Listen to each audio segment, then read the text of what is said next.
Perfectly Sane Show is hosted by Vagary.tv. Check out all the other Vagary.tv podcasts for a chance to win an Xbox 360 Kinect. And check out our sponsor, GoDaddy.com, using the code PSANE5 for a chance off. There's no chance. I don't know what I'm talking about. What the hell? There's no chance. If you use the code, you get $5 off of $30 on a purchase there. Just do it.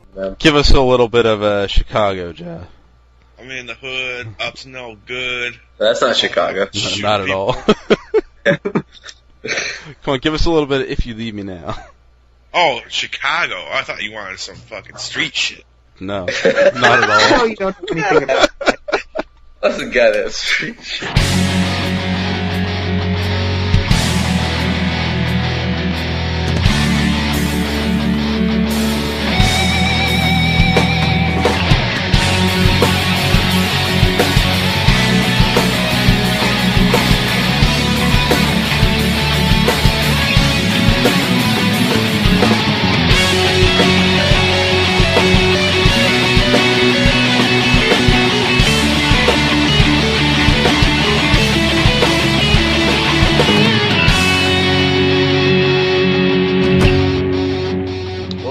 Sane Show, episode number 26.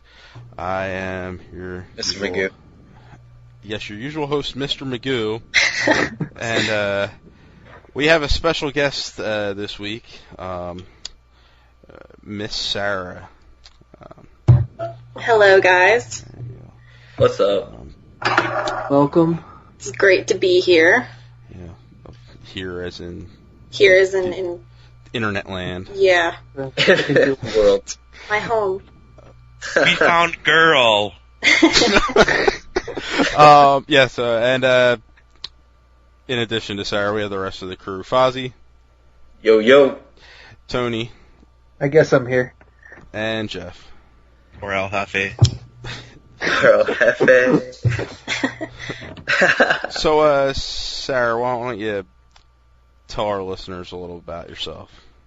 Okay. Well, obviously, I'm a real female, believe it or not. You sound like it. Well, sometimes I get the whole little boy thing. That when you play Halo?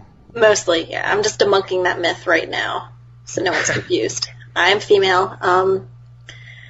I've been gaming since I was 4, and recently, I guess, what kind of got me into all this is I was called by IGN's Game Scoop Knockin Boots podcast. Yes. Tell us about that a little bit. Well, it's a really long, funny story, which I won't get into because it's very complicated. All right, just tell us the funny part. Yeah, well, anyway, I gave Knockin Boots my number, and they ended up calling me, and we talked for a good 10 minutes, and by the end of it, they asked me to go out with the podcast, so I'm the official girlfriend of the Knockin Boots podcast, somehow. There you go. Yeah, It's so like that's all you need to know about celebrity. me. Yeah, it's very strange. That's different. It happens. It's like, I don't think our podcast has an official anything. No. We're in a relationship with Vagary. I'm working on an official theme song. You guys won't listen to me. We're not going to listen to your... Actually, I do kind of like it, though. If we had an intro, if anything, I definitely want it to be like a basketball intro. Where that's that music in the background. We'll talk about this later. Oh, man. That's good stuff. We're off to a solid start. All right, I just got really excited for like an intro, like... When you guys start editing the show, you can put whatever intro you want in. But until then... Jeff, let's work on it, and then we'll toss it to Chris, see if he likes it. Sure. Oh, God. Awesome. All right. Oh, God, this is pure gold. Is the Knockin Boots podcast going to be a little upset that you're cheating on them? Oh, I'm not cheating on anyone. I'm not dating you guys. Yeah, but, well, it's actually more of a, like, complicated relationship with them. Wait, so Yeah, we're in the it's friend zone? Is that what you're saying? Right. We're always in the friend zone. Yeah, come on, dude. This is the perfectly sane show, okay? We're only This allowed to is have like Game Scoop, you know? We're only allowed to have friends in the mental institution anyway. Oh, God. Chris Ratchet is cracking down. So, Sarah, what have you been playing recently? Well, I'm a huge Dead Space fan, so I've been pretty much fully absorbed in Dead Space 2. I've beaten it twice now. I would have beaten it more, but school kind of gets in the way. But it's been great fun, and I'm absolutely in love with it. It's greatly improved on the first, and multiplayer is tons of fun. Alright, so, I think I'm the only other one that's played it so far on the show. And I haven't played multiplayer, so why don't you tell us a little bit about really? that? Oh, well, it's very comparable to if any of you played Left 4 Dead's multiplayer. I actually prefer it, though, because it's a team of 4 engineers, 4 people that look like Isaac Clarke. And basically what you're trying to do is complete some sort of objective and survive, while another team of 4 who are posing as the necromorph alien bad guys are trying to, destroy you. Peace. Yeah. Yes, exactly. That's pretty sweet. It's definitely, it's not just, randomly going around and getting kills. You have to cooperate, and it takes a little bit of strategy to, help each other out. So communication is a must. If you don't have a mic, you're kind of screwed. So Does it get repetitive, though? Because I heard it kind of... Well, no, because you switch every other round. Like, you play through as the humans, then you play through as the necromorphs. And it switches it up, and there's always different maps.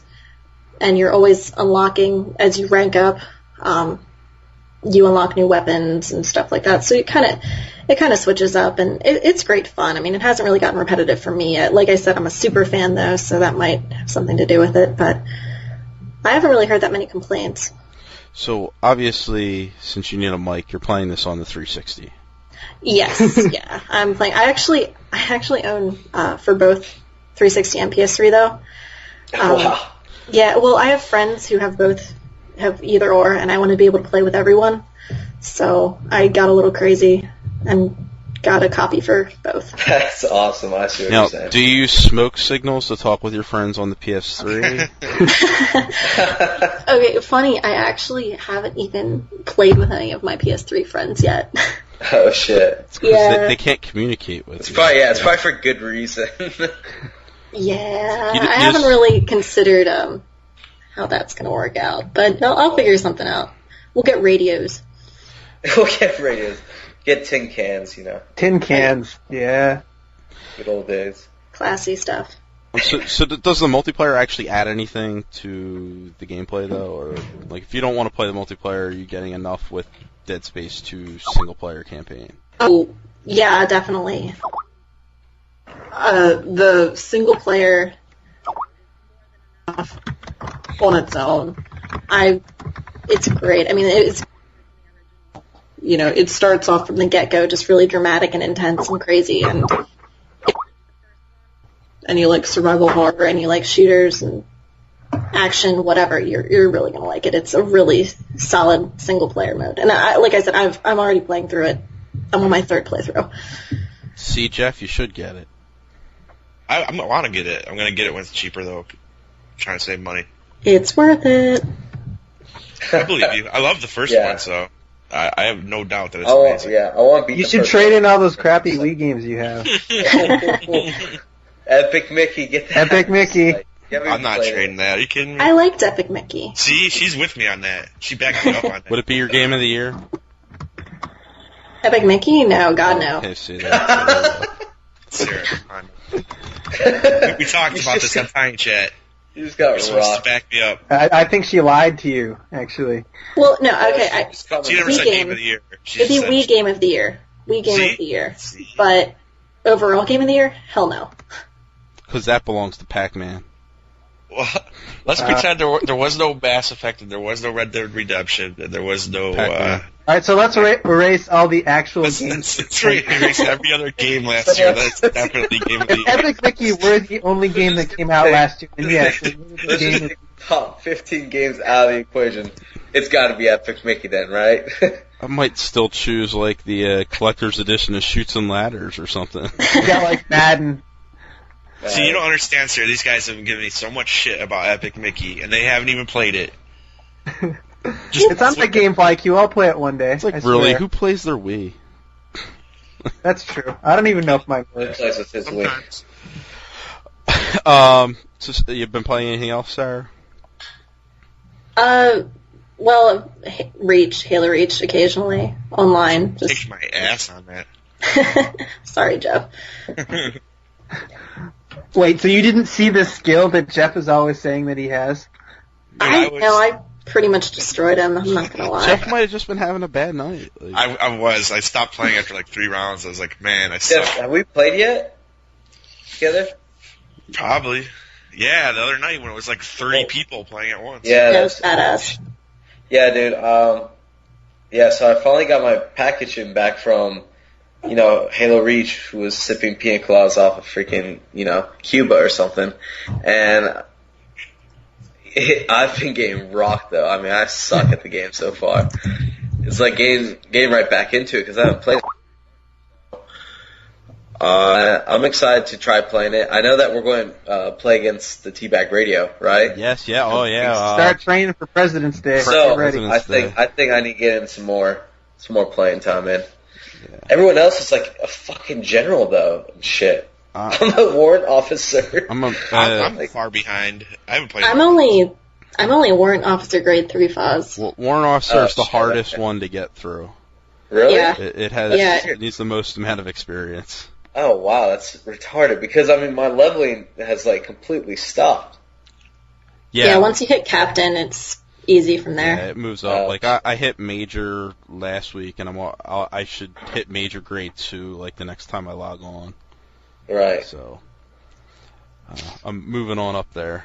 It is a great game, and we are gonna kick Teabag Radio's ass. Yeah. You think that they should find another one, like a ringer or something? Well, not a ringer. They should definitely find a fourth person. I think they should get maybe a little autistic kid. Autistic. No, they're cheaters. Yeah, that's what I hear. Oh god. I think we should. The last PAX East they had a Halo 3 tournament. I think that if they have a Reach tournament, 4 of us should hook up and join in when we're at PAX East together. Great, we can get by a bunch of 14-year-olds. Yeah, I'll probably be drunk. I probably would be. I just love probably. Why do you have a probably in there? Jeff will be drunk. Jeff is going like sneak a fucking like one of those the fuck am I thinking? A flask? The flask, yeah. If you see me on the show floor, snap a picture because you ain't gonna see me again. I'm just gonna carry around the Camelback. I'm gonna have to tag Jeff with like a GPS locator beacon so I can find them. Like. Yeah, no shit. Oh my god. It's gonna be epic. So, Tony. Yes, sir. You've been playing some basketball. NBA 2K11, and I gotta say it's the best basketball game I have ever played. It is awesome in every way. So it's better than Double Dribble? It's much better than Double Dribble, yes. NBA Jam. NBA Jam, anything like that. Infinitely better. Jeff keeps bringing up the intro to the Chicago Bulls. Well, the game starts off, when you first put it into your console, it goes directly to that song, and Jordan's standing in the tunnel, and then he runs out onto the court for game 1 of his first NBA Finals. Oh shit! And it tosses you right into the game. It was so incredible. I have never been like my jaw hit the floor watching the whole spectacle. It was so amazing. Of course, I've spent the past week trying to get through the Jordan challenges. I'm on the last one now, so I should have those done. But it's been so much fun. They spent so much time putting in every little detail they could find from the old Jordan games, like from changing the color of Dennis Rodman's hair from game to game, to like getting Larry Bird's ugly little jump shot down. Like it's authentic in almost every way.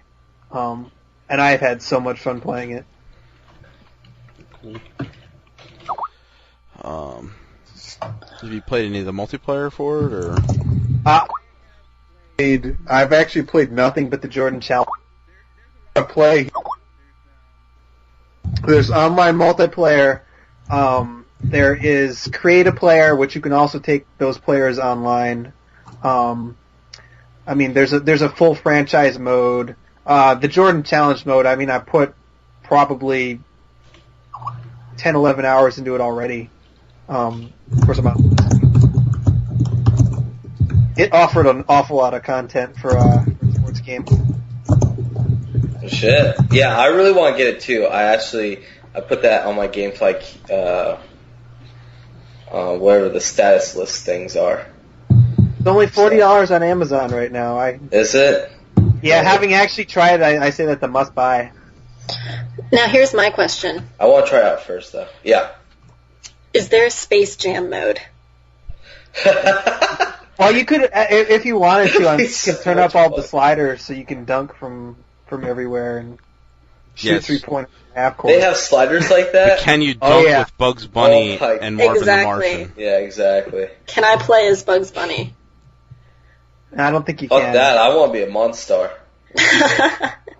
Those guys are badass.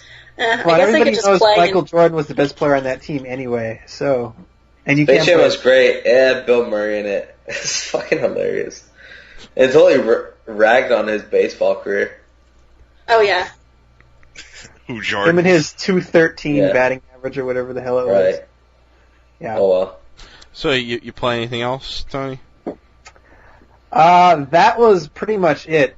I did go a few rounds of Europa Universalis Rome, but we don't have to talk about that. All right. Oh, God, that sounds god-awful. Jeff, what have you been up to? Just playing more Mass Effect 2. I haven't really had time for anything else. So not much to say there. Everyone's played that multiple times. So I've never heard of it. Could you tell us more about it? I don't know. It's like this space thingy. Like Star Wars? Kind of, yeah. And there's guns and stuff. You shoot stuff and you talk to people. So, I heard there's looks like lesbians. Halo. People? Oh, wait, shit. there's lesbians? Yeah. No. There better be. There better be. I'll tell you that much. Because I made a female shepherd, and I really want to have sex with Jack. Like that's my. I think you're going to be disappointed because I don't think there are lesbians in the second game. I have been assured that I could have sex with Jack as a female shepherd. Whoever said that was very, very wrong and misinformed. That's bullshit. Jeff doesn't want to hear this. She Don't likes give me up too your much. toes. I've sided with her on everything. I go down to the little basement room on the ship after every mission to go talk to her and stuff. That's funny because my last playthrough, she was the one who died. Yeah, she died on my last playthrough, too. I wish she died. I kind of love her. I didn't now. feel bad about it. I was like, oh, she died. Jesus. Thank God. She cost me my shot at Miranda. I don't think that she... Oh, I got you. I know what scene you're talking about. Bitch. Oops. I don't think That's the that... thing. I think she should have been a lot more powerful because when you look at her past stories and everything, she is tearing the bases absolutely up. But in the game, she's not that powerful. I think she's pretty good. Stop talking She's shit okay, about but her. I feel like the Asari and Miranda are both more powerful than she is. Yeah. Well, Samara I love kicks her. ass. She's my lover. You guys could have They your are. Star. They are. It was Fucking fucking awesome, dude. Shadow Broker was amazing. Oh, yeah. I thought you were gonna bang Jacob, Jeff. I probably, if I have to, I'm going to. But I mean, You're going to settle for Jacob? Don't. You How can't does he settle feel for about Jacob. I think I'm actually in love with Jack, man. I want to protect her and make love to her. She's so punk. Oh, God. Jeff, you probably pick Jack every time, don't you? No, the first game I took Miranda, and I actually sided with Miranda in the fight, and I banged her and everything, and Jack wouldn't talk to me for the rest of the game. And I always wanted to make that up to her. Because she seems like just a hurt little lost soul. Aw. Jeff has such a nice heart. Really does. Big old teddy bear. Yes. So if you haven't played Mass Effect or Mass Effect 2, both Amazon and Best Buy are running like a buy one there's some get one half spoilers, price so. deal. So Might want to just that, delete that 5 minutes you just listened to. no, we're gonna leave that in. The game's a year old. Fuck that. We like Oh, to no, yeah. No, never mind. It's been I out love for over Jack. a year. If Yeah. you haven't played Mass Effect yet, then If you're playing it on the PS3, well, you're playing it wrong. that's right.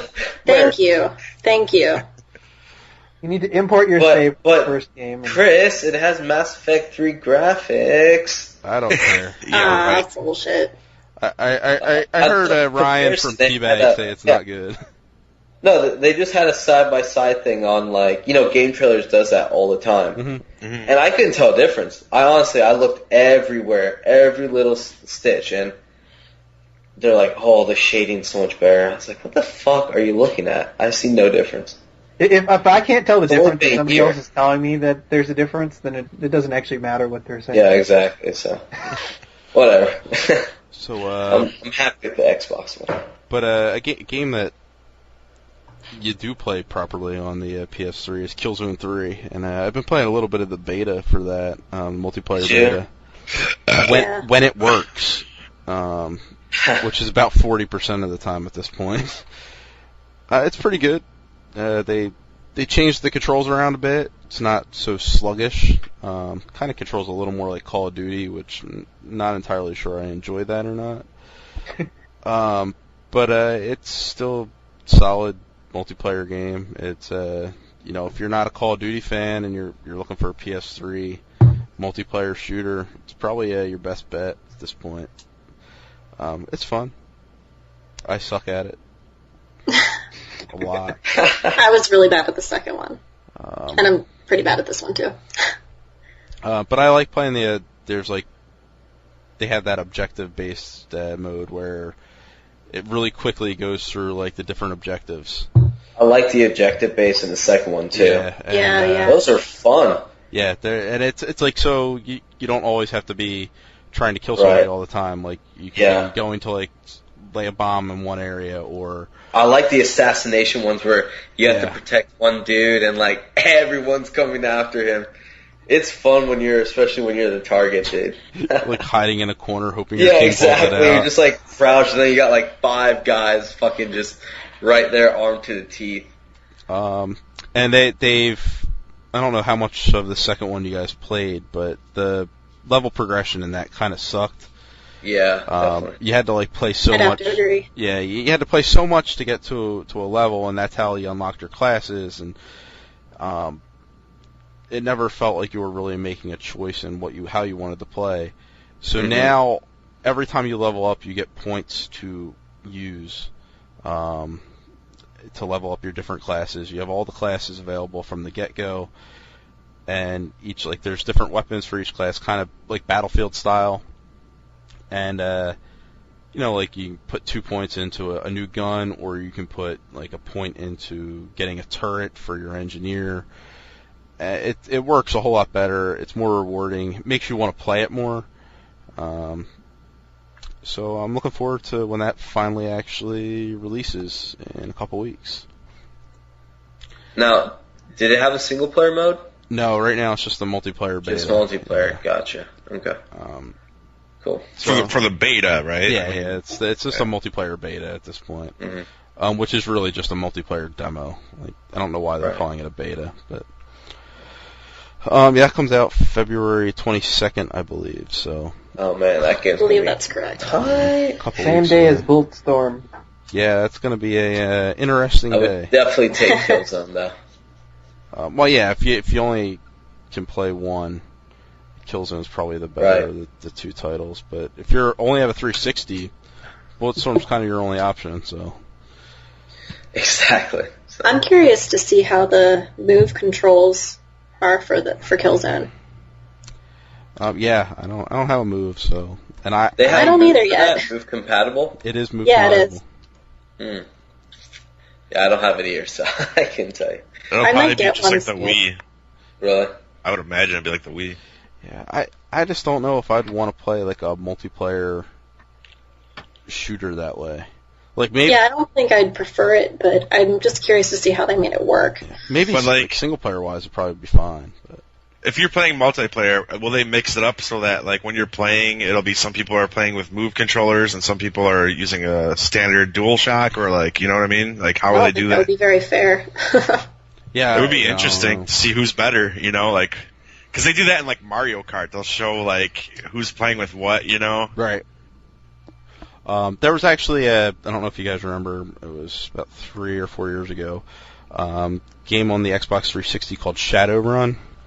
Yeah, I remember that. And the big hook to that, it was, very generic class-based shooter with limited maps, but the big hook to that was that it had cross-platform play between the PC and the 360, and you could clearly tell who was playing on a PC and who was playing with a controller, because the people with the controllers died a whole lot more. Exactly. Which made it a little unfair. yeah, cross-platform for a PC and console for a first-person shooter is almost not even fair. Yeah. Well, that's how it would be with the Move controller, I think. So I'm just wondering how they're going to work that out. See, I'm not. You think? I'm not so maybe aiming wise, it might be a little better, but I don't think you move quite. I don't think you'd be able to move as quick. I don't think it'll be as fluid. Yeah, when you're playing with the mouse and keyboard, you're using your left hand to do WASD, and then your right hand on the mouse to aim. When you're using the Move controller or a Wii and the nunchuck, your left hand is kind of doing the analog, and then your right hand is kind of aiming, and I don't know, I have a problem doing it fast enough that it never quite worked for me, but you might be right, Jeff. See. The other game I've been playing, also on the PS3, is a little top-down zombie shooter called Dead Nation. So much fun. Yeah, it is quite a bit of fun. It's completely ridiculous story. There's no reason to play it for the story, but there's just tons and tons of zombies, and I think I played the one level and mowed down 1,300 zombies in 15 minutes, and you get weapons, you upgrade them, and it's lots of stuff blowing up, and brains everywhere, and it's quite a bit of fun. Sounds awful. Is it kind of like a Smash TV type thing, or? It's. You played the Lara Croft game, right, Jeff? Yeah. So think kind of like that, but with tons more enemies. So there's puzzles and stuff? No, it's just a lot of shooting. So no puzzles, just the shooting type mechanics. Meh. Yeah, it's fun. It's fun if you like mowing down zombies. It's one of my favorite things to do. Yeah, so it works. Fozzie, what have you been playing? Not too much that hasn't already been said. He's been playing the mold game. Yeah, mold game. Give us your 2-minute impression of Meijin and the Forsaken Kingdom. The intro was incredibly boring. I could not keep focused at it whatsoever. And then I was this little dude, and there's this giant freaking creature that apparently he helps me out do stuff. And then by that time, I was just like, oh man, Netflix. I should check that out and see what's on there. And I watched 6 episodes of South Park. So that's when I say 2 minutes, literally it was 2 minutes. I saw the intro and I saw the guy, and I was instantly, I don't know what happened. So you didn't even fight the dudes that were right at the beginning? No. Dudes? No. See, I played the demo for that, and something about the combat was really clunky. I didn't like it. Well, I'll go to it eventually, but I still haven't even touched Dead Space. I really only had time for Reach, and Hi, chat. I beat less time in Time Chat, more gaming. That is true. That is true. It's like crack right now. It's a disease. It is. Jeff, help me. Hey, I'm in the same boat with you, man. That's fucking lifesaver. Fucking Chris and Tony are going we're going to pretend we're going to go into a podcast one time. It's really just an intervention for us. But, I have been playing a lot of iPhone games. I beat Infinity Blade, which a lot of people said was repetitive, but I like the RPG aspect where you had to change up your armor, your swords, and every sword did something different, and the graphics super sweet. I was like, holy shit, on a fucking iPhone or a fucking phone. I heard it's kind of crazy, kind of like Punch Out. Yeah, exactly. It is, and it's kind of cool. You don't have to worry about moving and stuff. You're just worrying about one fucking fight. It's just you and this dude, and it may sound boring, but it's sweet because you can parry them and stuff, and the parry is actually you have to time right because they'll come at you fast or slow, and if you're off by half a second, they'll fuck you over. So, I mean, they make it interesting, and for $6, I will shell this out. I've gone at least 10 hours of gameplay out of it. That's more than I could save for some $40 games I've bought before. I wish I could get it to work on my phone. Do you have an iPhone, though? I do, but I don't want to upgrade to iOS 4. Oh, I gotcha.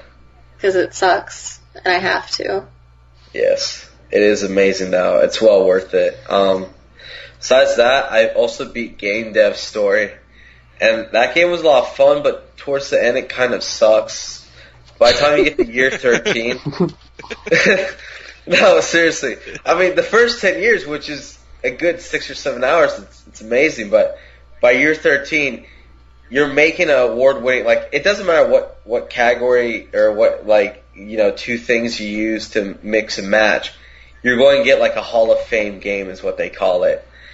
And so you're just making millions of dollars at this point. There's no need to, like, strategize. You're just throwing away money whenever you want. So you're Activision. Pretty much, yeah. Because you can't upgrade your office and it, like, pass it 3 times. But that first, like, 10 to 12 years is fucking fun as shit. So I think I'm just going to start a new game, you know, just from scratch. See what other combinations I can make, because that's the cool part about it. I've heard a lot of good things about it, but something to me just screams out that this is the most boring concept for a game ever. It's really, you would think that, but it's really not. I don't know. There's just something simplistic about it, and just the 8-bit feeling to it. I think that you would really enjoy it. And for $2.99, that's half of that good fast food place. You can spend $2.99 to at least get this a shot. All right, maybe I will. Yeah, doggy. All right, why don't we jump into some news real quick? I don't think we have a ton of it. So, Tony, what do we got? Well, we have an interesting story of a boy. Okay. He's an 11-year-old boy. His mother had paid for his membership on Xbox Live with her debit card. Her card information was saved to his Xbox. Over the course of the next 6 months, he made over £1,000 worth of charges to the card. Oh my God. I heard about this. Wow. And the woman is now blaming Microsoft. Oh my God. Of course she For is. not having sufficient She's a fucking controls in idiot. place to stop this from happening. Wow. That's so fucked up. Meanwhile, this kid has, like, every item for his avatar. Right. Well, they don't make it easy. They don't make it easy to remove payment options and stuff too, though. You know what I mean? That is true. That is true. That is true, but you can password protect everything on 360. Like it's Absolutely. Yeah, and she could have Oh, bought parental like controls, you fucking idiot. she could have right. bought You like could have a bought one year of those cards. card. And Or she could the look at her card's bank actually account. cheaper. She could have looked at her bank account at some point in the time. Right. Hey, So we're I have supposed to this take months being like, why are all these charges from Microsoft on Hey, here? 200 on Xbox Live. Oh, whoop-de-whoop. Better go have some tea now. And her best quote, though, Brendan is 11 and knows his times tables, but it was only when I explained to him how much money he had actually spent that he burst into tears, unplugged his Xbox, and said he didn't want it anymore. Yeah, right. Yeah, right. That didn't happen. Shit. Bullshit. He knew his timetables. What the? He knew exactly what he was doing. He might know his times tables, but his mother evidently didn't know how to balance a checkbook. So He was like, "Mommy, you get to buy all the booze you want. And how come I can't buy my games?" I'm sure it was something more like that. yeah, She also hasn't punished him Check yet. that. She's not punishing him because it's Microsoft and Wow, the bank. that's okay. I hope Microsoft gives him, like, free shit or something for being a really good customer. I'm a really good customer. Like I don't want this to Right, happen where's shit. my free shit? Microsoft has But so you've much been in the money. news. I can be. We can rectify that. Hey, you know what? Speaking of which, wasn't Microsoft going to give us rewards for like the money that we spend with them? Like, weren't we supposed to get points to download? Yes. That program is ongoing, but the fact is that most of the stuff you get points for are things you don't do very often, like Tony. renewing your membership or buying certain games. I don't even know that any of them have been selected. I Tony, want this a free Beyond Good and Evil, god damn it. This is what you have to do, man. You have to take a picture of your baby holding onto your controller, spend like $10,000 worth on Xbox, and be like, dude, the baby freaking. How's the baby supposed to know about money? You know, and you don't password protect this shit. And then you'll get $10,000 worth of Xbox. He actually picked up my controller today and almost bought the Call of Duty I First Strike. saw that. So, hey, maybe the baby did that a couple thousand times. Who knows? But they owe you. This is like when that dog bought about a bunch of shit a while ago. Yeah. What? Some dog did that? Yeah, you didn't hear about that? There was some, I forget the story exactly, it was a while ago, but some dog, like, chewed on this controller, bought, like, the same kind of thing. He bought, like, thousands of dollars worth of stuff. Like, this controller is good. Yeah, right? But Microsoft ended up giving him, the dog, his own gamer tag and refunded the guy. I don't know. I don't know how this happened. It was like a long Microsoft, time yeah. ago. That's awesome. Yeah, it was pretty Microsoft funny. has the money. They're like, oh shit, $1,000? That's not even a See, fucking they should have made a commercial out of that, man. Even dogs love Xbox Live. Can't get enough. There's Jeff the marketing. Dude, I'm like Don Draper over here. I was about to say that. I was like, whenever I think man. of a marketing plan. Got my whiskey, Yeah, doggy. What kind of whiskey are you drinking? Seagram's. Quality. Dude, that's my Quality. favorite. Don't even. Jeffrey. I've had more expensive whiskeys that I like less than Seagram's. So Blech. Jeffrey, yeah, take one with me. yeah, doggy. All right, Tony, what do we got next? This next piece of news, lineup for its house party promotion, and the big ticket item comes out on March 2nd, Beyond Good and Evil HD for 8 Microsoft points. 800, yeah. That's not bad. That's I was surprised. I figured it'd come out in 1200. Yeah, that's what I was so expecting. 800, that's a must buy, I think. Absolutely, it is. and that Torchlight Well, comes but, out 2 weeks later, right? Yeah, Torchlight is March 9th. I thought these games were supposed to come out in February. Yeah, that's So what I what the fuck? And two, But- what are we getting between now and Beyond Good and Evil? Like, Yeah, but Torchlight's single player only, right? I believe so. the Or sequel local will have multi. co-op, and it'll be on live too. I Yeah, think. man. Yeah. It better be on live. It reminds me of Diablo so much. I'm like, oh, I want that multiplayer. Jeff, between now and Beyond Good and Evil, we get Hardcore Uprising. I have no idea what that is. On February 16th. Sounds like a porn title. Does that have any relation to Blast Core? Maybe. And the other game is Bejeweled Blitz on February 23rd. Oh, Bejeweled shit. is always fun, so. Dude, I'm Of all over course. Torchlight and Beyond Good and Evil. You guys Yeah, better same get here. Beyond Good and Evil. Calm Yeah, I'll down. be getting Beyond Good and Evil. I'm not buying Such a it, good just game. out of protest. So-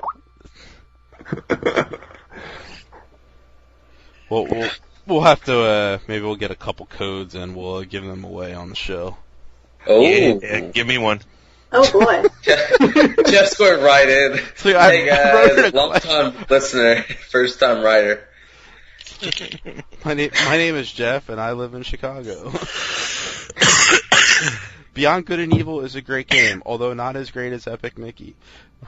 We have to have. Please make a Beyond Good and Evil set in Disneyland. Beyond Good at Disneyland. Excellent. Writes itself. All right, what's next on the list? The last piece of news is the bloodbath that occurred today over at Activision on their conference call where they destroyed the entire world. Okay.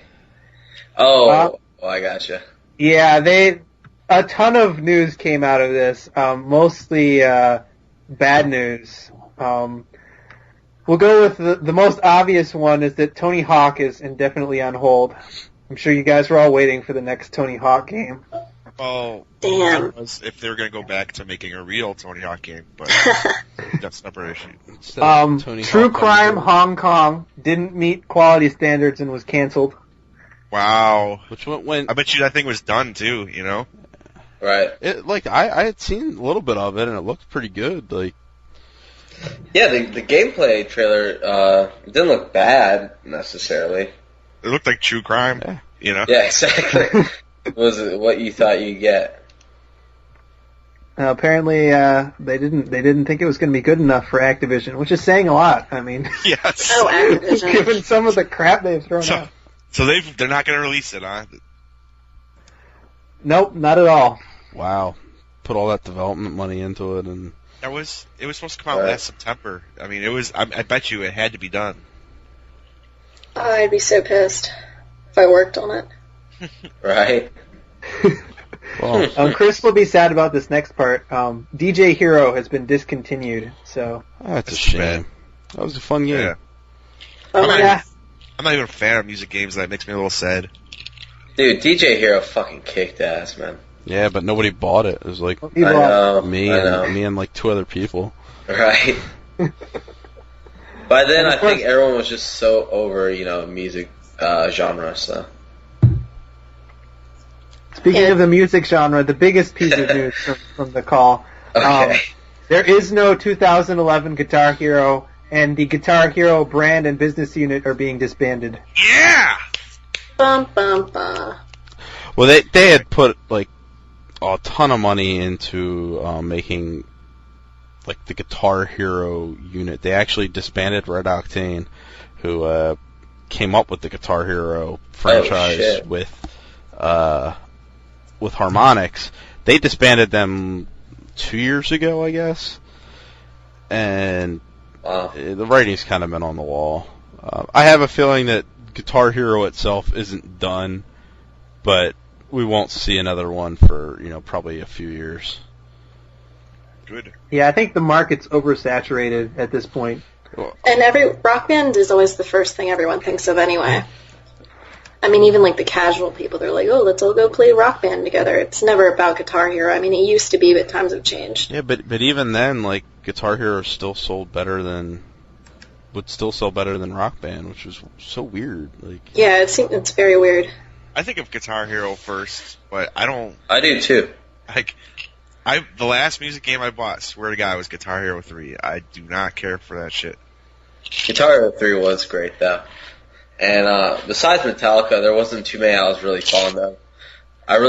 My interest really started to dwindle once World Tour came out. I was like, this sucks.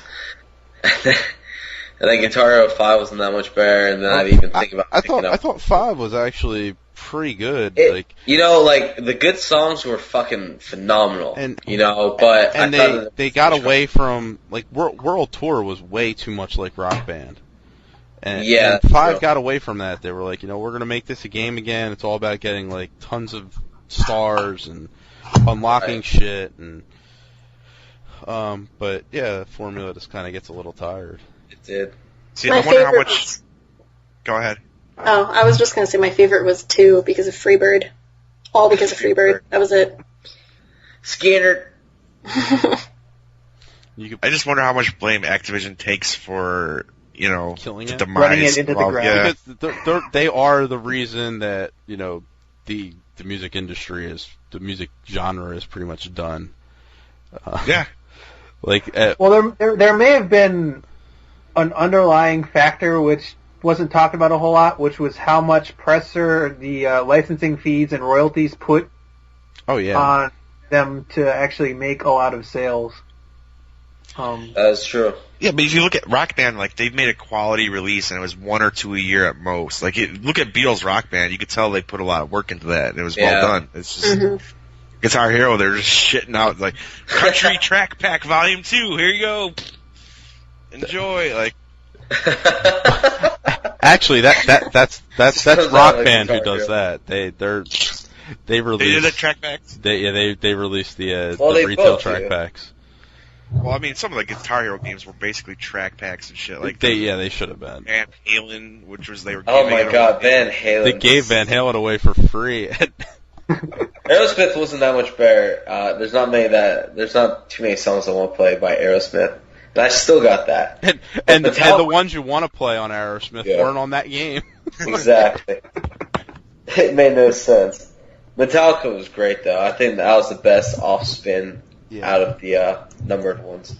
I don't know. I have Warriors of Rock here, and I have Rock Band 3, and I have my back catalog of all my old downloadable songs. And yeah, exactly, dude. It's not bad to when I played it just a couple days ago, and I haven't played it in 3 or 4 weeks, and it's still enjoyable. But I think that what just basically happened is that we flooded that market so quick that it didn't really have time to grow whatsoever. I mean, like you're saying, they're shitting out 2 Guitar Hero games every year.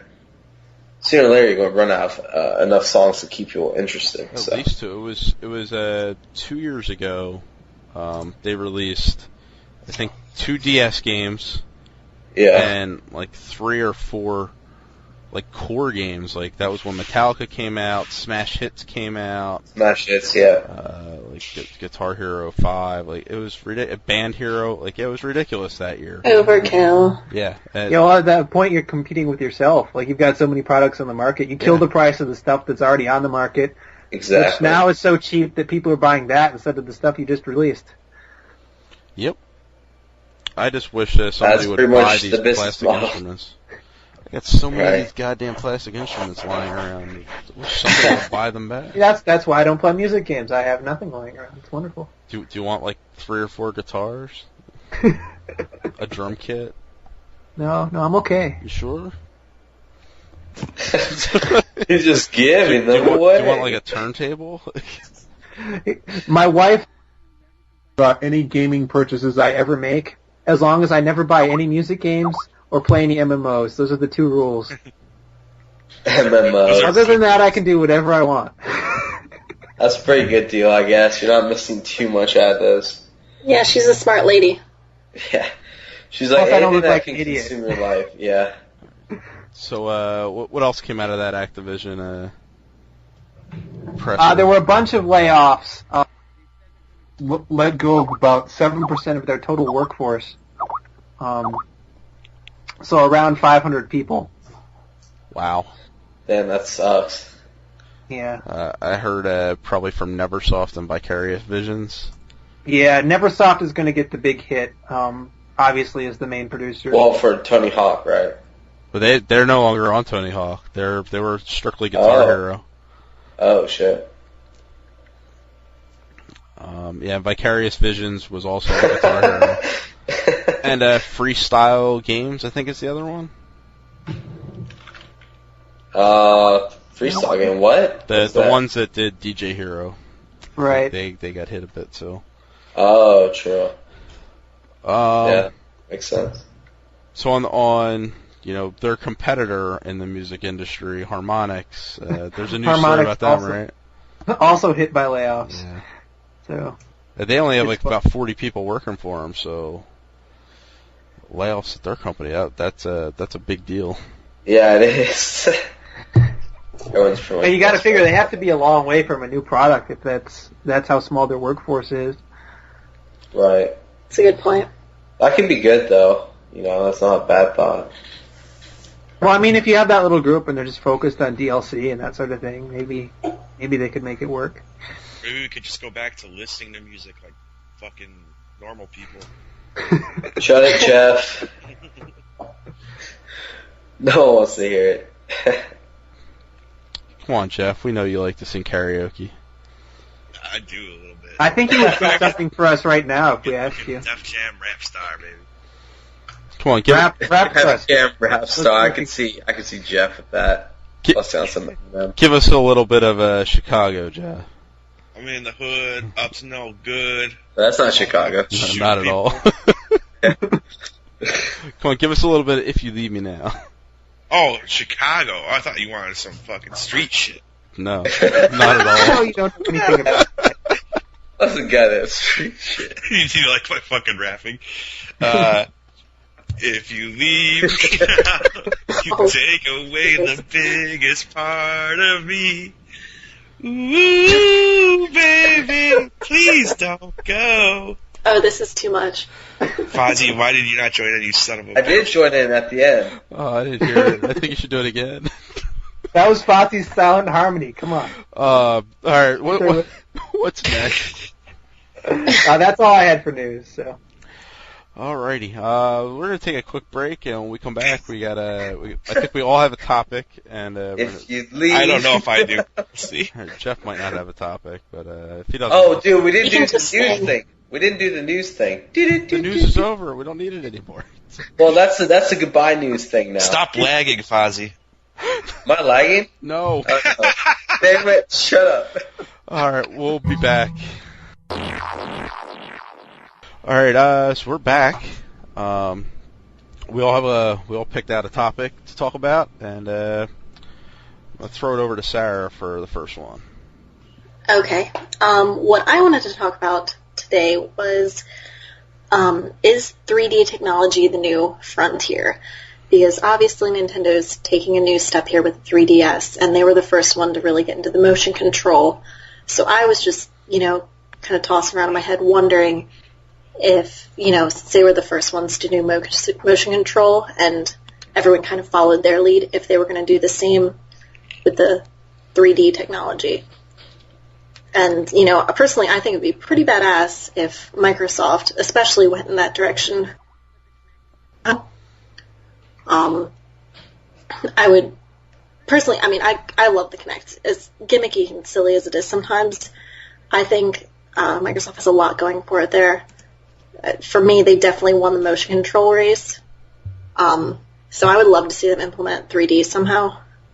Might be a little creepy, but...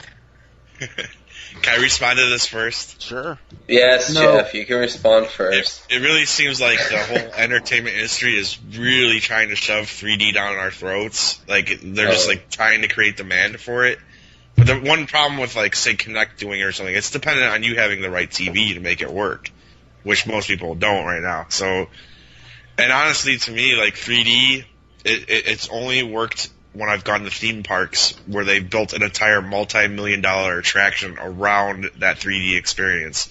Even in the theater, I don't get much of anything added to my experience from 3D. Mm-hmm. Well, obviously this isn't going to happen within the next, year or two, but I mean more future, long term. Well, for me, I think that it could... there's two different ways that we can go from here. It could be kind of a gimmick where it'll just die out in a couple years, and that I'm thinking that holograms can be something of the future. And I actually, dude, I'm serious. Don't laugh. Fucking Dude, you ever holodeck. play fucking Time Traveler in the arcades, man? I'm just saying that everyone's gathered around a couch, and then you have I'll put it on. And the Obi-Wan can talk to you. I was talking on the Skype thing about this thing called the Microsoft Surface, which is kind of just this That is TV cool. that they put flat on a table, and then you can touch it like a touchscreen type thing, and that's pretty sweet. I think that could be the future. And then the hologram, laughing at me now, but I think that maybe by the year 2016, 2017, we can see something like that where people are gathered around this one thing, and you could watch a football game or something on a hologram, which I think would be awesome. I definitely think it's going to happen within our Yeah. generation. Yeah, exactly. Maybe, I don't know when it's going to happen per se, but we'll go 2016 for me.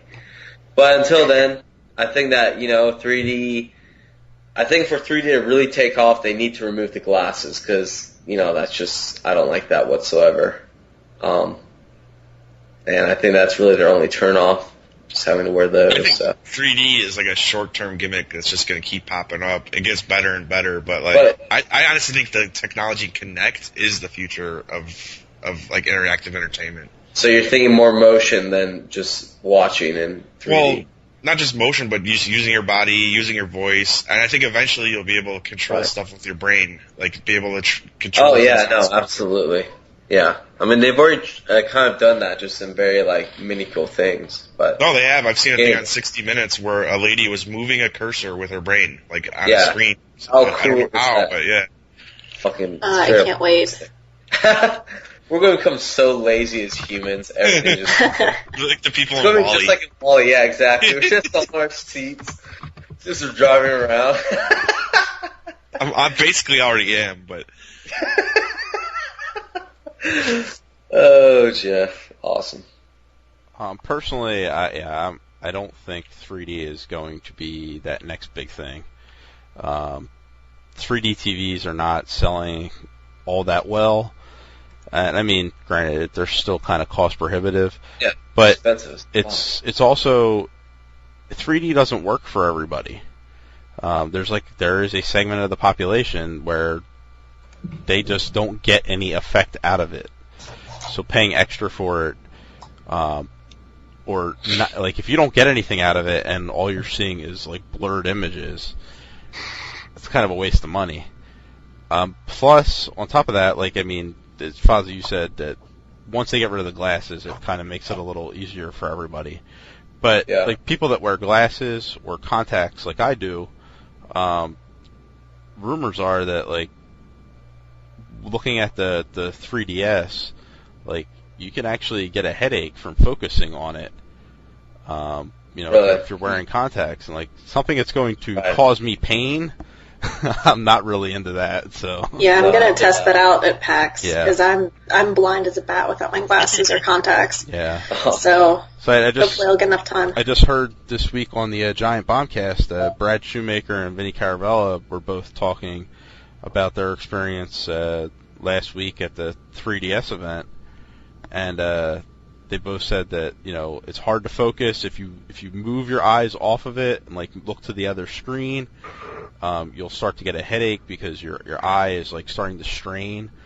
Kind of like if you're not wearing your glasses and you're trying to see something, like you're squinting, and that just doesn't speak well to me. So no, I don't think 3D is going to be that next big push. Maybe holograms, like you guys are saying, or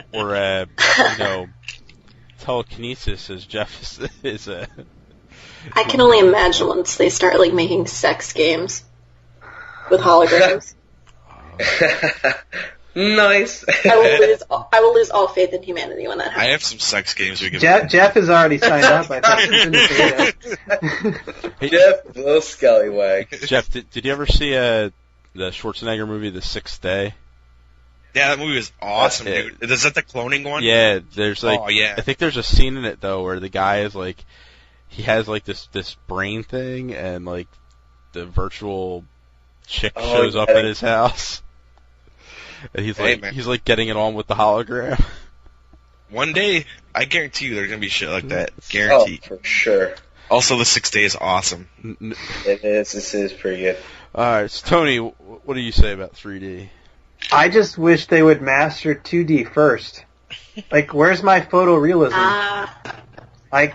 Why can't we optimize the technologies we already have? Because we haven't yet.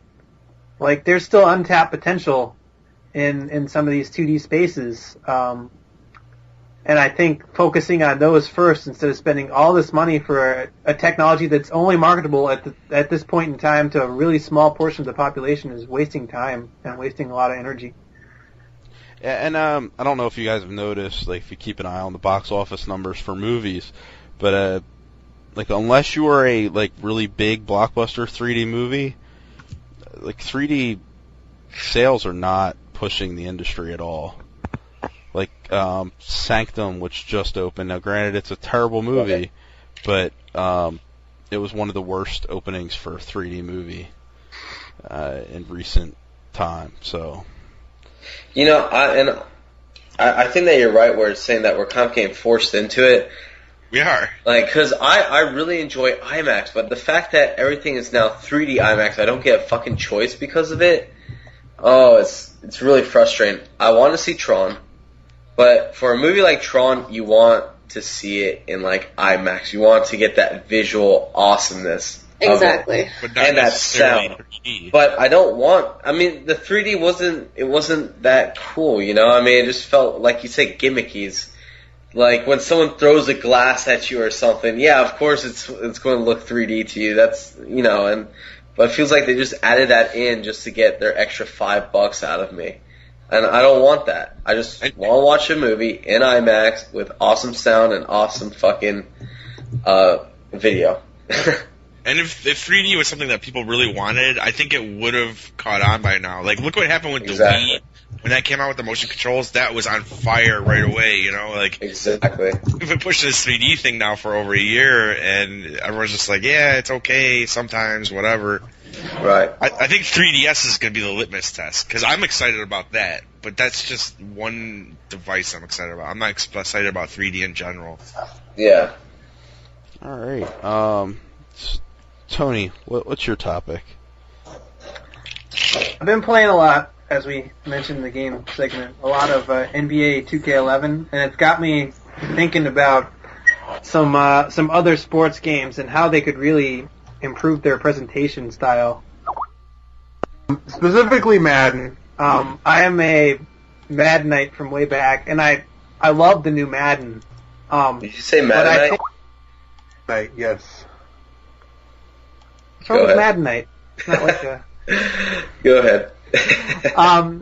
Anyway, I feel like Tiburon has really focused a lot. Anyway, I feel like Tiburon has really focused a lot. Yeah. But allowed the presentation to lag a bit behind. And I just see Madden look a lot more like NBA 2K11. In the sense that getting all of the small details makes the game feel like so much more of an experience. Like, I don't know if you guys played through the Madden. This is the one that really, really bugged me. They had situations like it would be the Baltimore Ravens playing through a game from last season, and Anquan Boldin would be one of your receivers. Okay. They used the rosters from the 2010-2011 season in the Madden moments from the year before. Shouldn't it be recreating the ridiculous the event?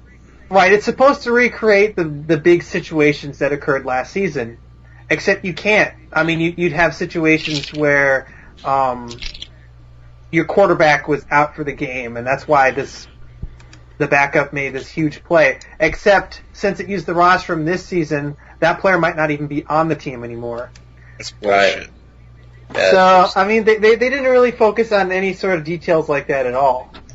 You know, and they've been doing those moments for a couple of years in Madden and Tiger Woods, and NCAA, I think they did it, and it's like, they don't give you the context that much, it's just like throw in the scenario and just play it. That was the best thing about NBA 2K11 with the Jordan challenge, is that you would go into the game, you would get the entire, like, the announcers would be talking about what happened in the game before, and how, like, during Jordan's flu game, how sick he was, and what the medical staff was doing to him during the game, and that kind of thing. That's pretty sweet. It looks like there's a lot of detail in it. There was a game, one of the Jordan moments was the one where he scored 38 points in the first half against the Trailblazers. And then after he hit his 6th consecutive three-pointer, he, like, did the shoulder shrug.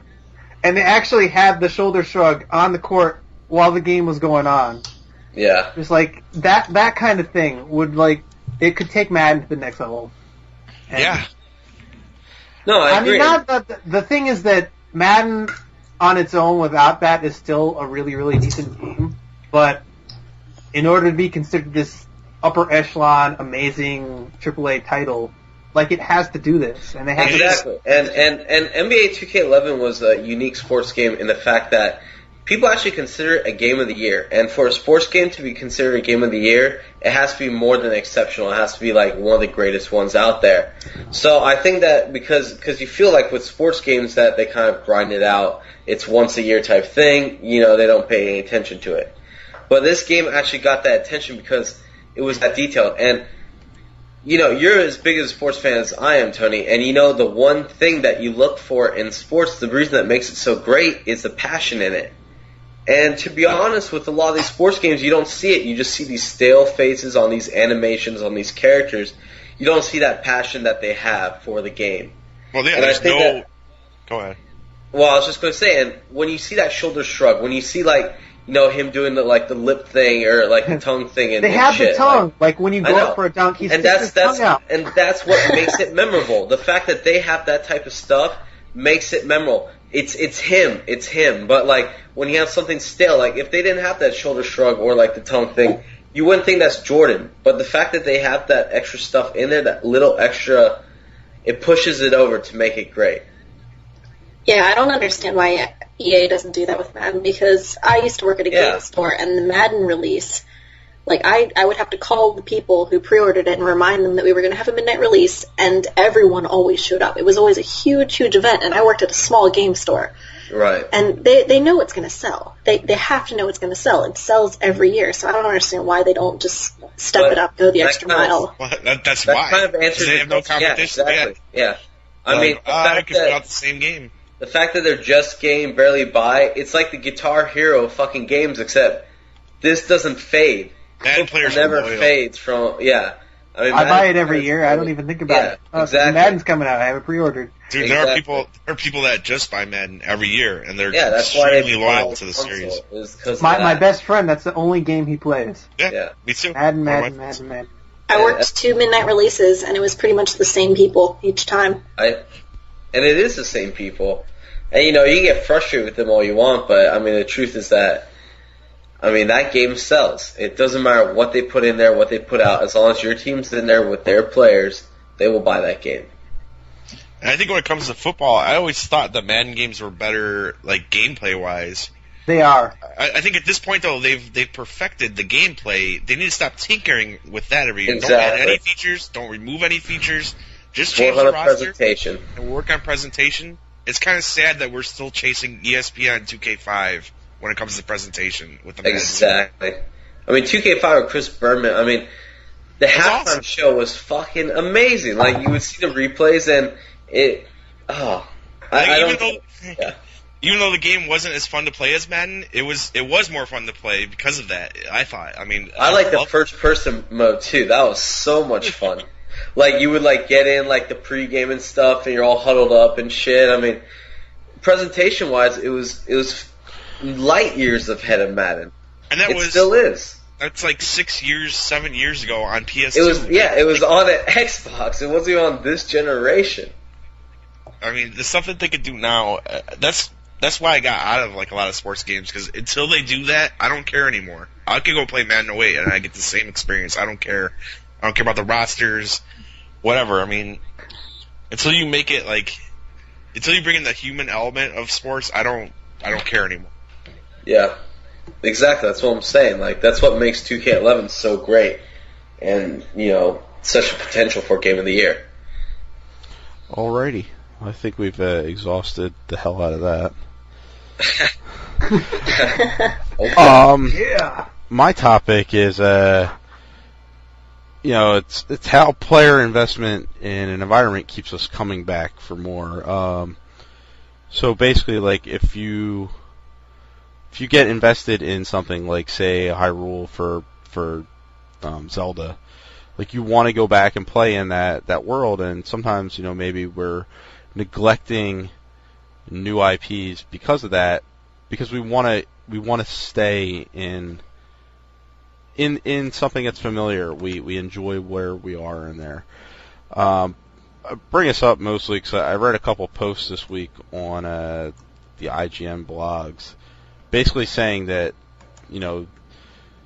there are these games that we don't need anymore, and some of the games that came up were games that I'm actually looking forward to, like Gears of War 3, Modern Warfare 3. I just want to see how these stories continue on, how they end. And I'm invested in those worlds. I'm invested in the Mass Effect universe. I want to see what happens in that universe. Right. So, what are some, that you guys are invested in? The first thing that came to mind was me having the opposite experience with Metal Gear Solid 4. Because I hadn't played any of the previous games. What? And I hopped into it, and I'm like, I have no idea what the fuck is going on here. Right. Of course, I didn't end up finishing it because there were 10 hours. Scenes that you have no idea what's going on. Cutscenes, right? I'm just like, who's that? Who's that? I think that's fan service, but having not been a fan, I have no idea. It probably was fan service if it was Metal Gear 4. Yeah. So. Jeff? You know what? A game world I really love, and you could send me back there 3 or 4 more times, is Rapture from BioShock. Right. Mm. God, I mean, that was so good, man. I thought BioShock 2 was good. It wasn't also. bad. I mean, it's cool. Like, the next one's going to be completely different, almost like its own new game, but that world, like, really stuck with me. The whole underwater city, fallen utopia, or whatever. I have not touched my copy of BioShock 2 yet. It's good. It's a decent game. One of these days. Yeah, I have to admit I haven't played it yet either. My bad. You can pick it up for like $5 now. Yeah, I know. I just haven't gotten around to it yet. That's why I have it. Of course, there's Hyrule, which I can never get enough of. If you don't love Hyrule, you're not a gamer. That's a crappy Zelda game, right? Like, all you guys on here don't play Zelda. Shut up. I'm the one. Hey. None of these guys play Zelda, Sarah. Are you kidding me? I have played every Zelda game. Shut it, Yeah, I played Zelda. I just don't happen to like Zelda. It was my first game, so I don't know. I call it nostalgia, but Zelda's always gonna stick with me. I mean, well, it has to. I have a tattoo of the Triforce on me. People. That's hardcore. Is it like in the pelvic region? It's on my hip. Yeah, I called it. That's where I'm gonna get one too. We'll be matching. Oh, hey, twins. That's so scary in so many ways. Anyways, Jeff, keep your shirt on. I have a couple different ones I want to throw out there. First off, the Shadow of the Colossus world I really enjoyed. I felt that it was very simple. It's just you and your horse and everything, and get like a peace of mind, and then you're just going from boss to boss. There's not really that many small bad guys to kill or anything, so I really enjoyed that. It was just a lot of exploration, and then That makes me want to cry. and then the Zone of Enders. I love the whole It's mech an awesome thing. environment. Oh yeah. And then I like the characters in the second one. I thought the first one I did not like Leo whatsoever, but Dingo and the red-headed or pink-headed chick, I mean, I love that game. So I think that if I could, those two worlds really stuck out for me. All right, Fozzie, what's your topic there? Wait, Sarah, did you pick one? Sorry. Oh. Sorry, I totally skipped her. Oh, wait. Hey, I gotta piss, but can I throw one more out that I just thought Okay. before I go? Yes. Hillis from Beyond Good and Evil. It was a very fully realized world that I loved. It's kind of like Hyrule or something with modern. It's too bad we're never going back to You're that not world. selling that for us at all.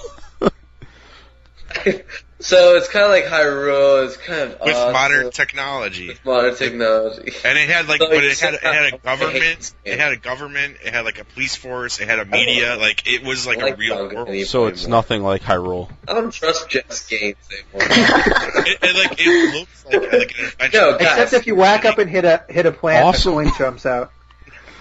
No, Yeah. it had, Look, it's an a jewel. adventure I got game it. set, but with it had things from the real world that you would expect in an actual world. I don't know. Did it have a water temple? No, it did. It had a war temple, but it had Yes. cameras. Sarah, All right. what about you? Well, I hate to go back to something, but for me, I always enjoy when games take more of a realistic world and doing possibly what could happen. So actually, Dead Space, recently I really appreciate what that team did with their environments, because a lot of times I would just wander around the rooms and just kind of explore, and I find a bunch of little details. There's always writing on the walls, and I don't know, the whole extended universe for Dead Space is really well done. There's a bunch of comics and stuff, and you mentioned Mass Effect as well, and they both really do it for me, just because they keep it pretty realistic. Like, it actually could happen. Yeah, definitely. All that detail and background information, like showing that they actually, care about making things make sense. You know, they've created the codex. World. I mean, I was one of those nerds that completely looked at every single codec that you got, and don't worry, I did too. I was so fascinated. I was like, oh my god, the governments, and then the religions, and then I was like, holy shit. I mean, they put so much effort into that game. And then even each world had their own description of, any past, activities that have gone on there, or why it could be famous. I mean, it was great. It was crazy how much effort they put into it, and I totally agree with you. The Mass Effect universe is probably one of the best ones I've ever played in a game. Let me throw one more out there to compete with that one. Tamriel from Elder Scrolls. Oh yeah, that's true. Yeah, I gotta go with that. Oh, Doggy. That world has been built up so much. Yeah, it has. I mean, there's so many. Yeah, wow. I cannot wait for the new one. Oh, I think that is now my most. I think I'm anticipating yeah. that more than Mass Effect 3 now. That is my most played Xbox game. Oblivion is my most played Xbox game. So I have very high expectations for this. I'm kind of scared, but we'll see. I actually think Oblivion's my most played Xbox game as well. It's mine as well.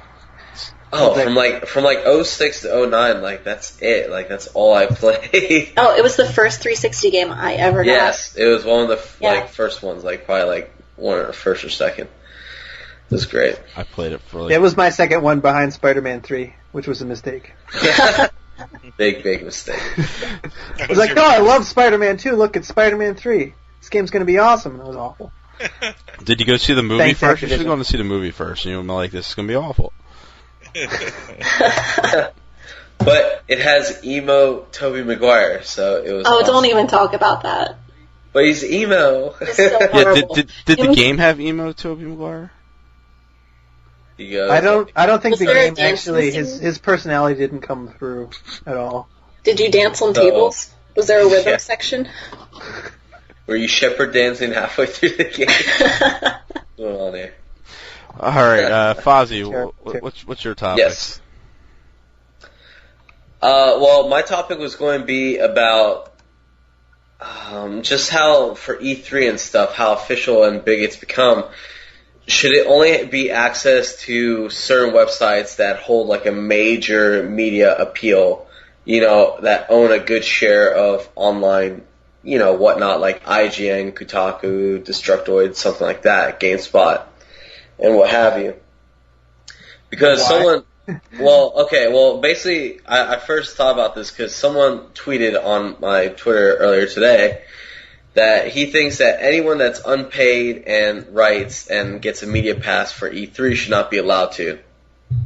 He was basically complaining that it's become so overpopulated that the people that actually do write in the industry don't get enough time with every game because there's so many. Well, one, they have time to go see it outside of that anyway.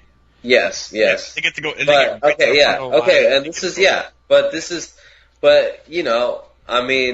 I see what you're saying is that they get those exclusives. Like Greg Miller, he'll get 30 minutes hands-on when we only get 2 seconds or maybe even a video or something. And E3 is not just a media event.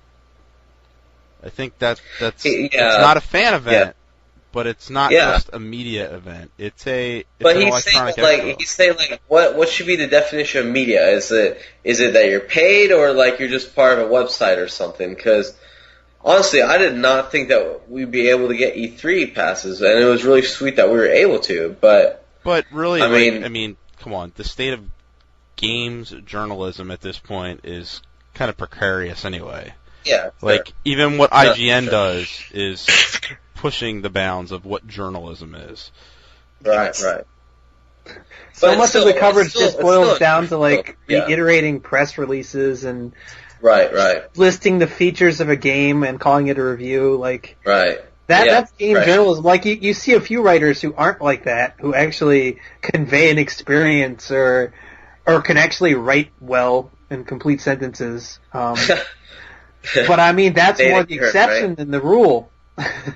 Even on a site like IGN, they've had some terrible writers. Yeah, and I mean, I don't know who sent this tweet out, Foz, but that person has, he kind of, I guess he feels a little bit full of himself that anything he writes is worth more than what. Because guess what? Even if you write for a site that only gets 10,000 hits a month or whatever, you're still writing for those people, and they deserve to have the content just as much as somebody on IGN. And it was funny because I replied to him, I was like, stupid commoners taking all our caviar and lobster tails from us. Because, I mean, seriously, this guy, I checked his profile, and he's not from any big website. He might get paid, but he's freelance. I'm really? I mean, why do you think you're so high and mighty that you get to go, but we can't? For us, it's kind of... to go to E3, I mean, I remember when I was 5 or 6 years old and, hearing about this for the first time, that's fucking awesome. So, to be able to say that I've gone at least once, I mean, that's cool, and I think that other people should be able to experience it, because it is something so vast and, just so surreal that you're hanging out and you see, the Nintendo president, Reggie over there or something, and then you see Adam Sessler, it's kind of surreal, because all you really see these guys are in videos and whatnot. So it's funny though that cool. that somebody in the games media would say that, being as you go back and look at somebody like Shane Bettenhausen, who back when E3 was in Atlanta, he worked for a Babbage's or something like that, right? And they would get passes or whatever, and it was only supposed to be for management, but he snuck in to go to E3, and I mean that's what a lot of these guys who ended up in the industry, E3 was getting to go before they had a job was something that kind of drove them to where they are today. Right. I just think it's funny to hear someone advocating limited access for fucking big corporate entities. That's it's so weird. Yeah, you should want as many people as possible participating. Yeah. I can see where he wants it so that it's only a couple thousand people in there instead of 40,000. But I mean, still. I mean, you went last year, but the year before that, it was at a lower scale. Actually, the 2 years before that, it was at a lower scale. And I don't know if you guys listened to what the industry vets were saying, but guys like Hillary Goldstein and Jeff Gerstmann, they were all saying that E3 sucked those years. Yeah, I heard that too. It didn't have the spectacle. It wasn't, it just seemed like a giant waste of time. Right. And I mean, you want to see those people that are the fanboys out there that really truly love the consoles, and then that's when you get those reactions when, Miyamoto, he came out and, he was waving the Zelda sword and shield, the 06 E3, and people were in uproar for it. Or then sometimes when you hear crickets when they announce a major console and the pricing, with the fucking $599 price tag. I mean, it's funny. It's cool to hear because these guys kind of do represent us that can't go to the E3s, So, like I said, I would like to see more people. I would like it to be as much as a fan thing as a media too. So. It's not like I was in agreement with him. I could see his point, but at the same time, it really should be, not for everyone, but people that truly enjoy the fucking, gaming. I kind of think it should be for everyone. You look at Tokyo Game Show, you look at it's not Leipzig anymore, but is it Gamescom over in Germany? They have their press days that are just for press, but then it's open to the public. They get to go see and that's a good idea too. That's a really good idea. You get all that user feedback. You can be a small company and make your way just through that because the public comes out and tries your shit. And I mean, and then like you said, you have those private days where you can schedule a 30-minute hands-on demo with those major companies like IGN or like GameSpot or something. So maybe they should just revamp the system a little bit, like you said. Make it so that there's public days and make it so it's private as well, Right now, all we have is fans, and I mean, I don't mean to disparage. I love PAX, but that's all we have as fans, really, for games. Like, Right. and there's no incentive for the big companies to really bring their newest and hottest stuff to those events because, E3 is where they're going to get all that exactly, that national attention. Yeah. So, I don't know. I just thought it was interesting. It's always, I like to see where other people are coming from every now and then. I thought that it was kind of a douchey thing to say, but, it is what it is. I was like, get off your high horse, dude. It's not like you're that important. I've never even heard of you before. So, Jeff, why don't you close us out? What's your, Speaking of douchey things to say. Hey-o. All Jeff has to do is open his mouth. Oh. No, it's just, alright. We're gonna talk about gamer girls and we're getting really hardcore here. Yeah. Gamer girls that want to make it in the industry, quotation marks. Here we go. I've noticed an influx of this. It's been a trend on my IGN with all these girls coming in, and they're like, hee tee, I'm a gamer girl, love me, and you gotta hire me, and this and that, I want to be in the industry. And there's a couple of things that are annoying about it to me. I hope I'm not alone on this, but one thing that annoys me about it is that, that's their whole, that's how they identify themselves, that's their personality. It's I'm a girl and I play games. And it's well, I'm a dude, I play games, but I also have other interests too. I like literature, I like movies, I like to write. The other half of it is, it's they want to get hired somewhere in the industry doing God knows.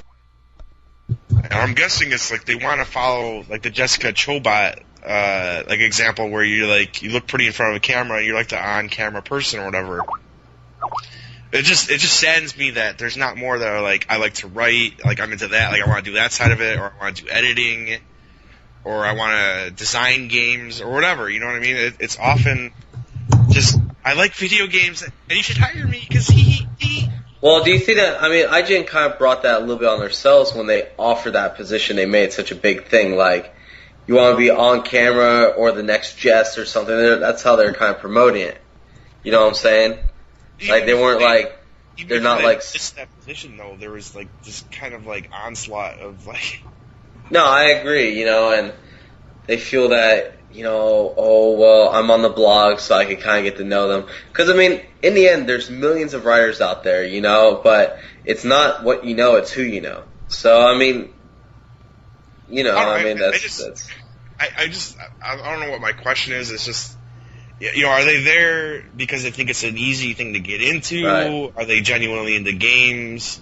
Are they genuinely trying to be your friend is what you have to ask yourself, too. Are they there just to, just get into IGN and be oh, well, see you guys, no need for you guys anymore? Or are they there to really talk about games or, have a common interest with you? Alright, before we get into this further, I'll preface this by saying my ex-girlfriend was really into games too. We played games all the time, but she didn't identify herself as a gamer girl. She didn't have posters of fucking video games on her wall. Right. She didn't have, video game bras, and she didn't, that wasn't... Okay. You know what I'm saying? It wasn't Sarah, do you have any video game underwear? So, how much of this is Jeff complaining I'm not about... answer that question. No comment. No comment. There you go. I plead the fifth. I think Jeff is just complaining about something he wanted in his past that he didn't get. He's no video. No, he had this Zelda fantasy and it just never happened. Well, I will fulfill that at PAX. I'm just saying, where do you...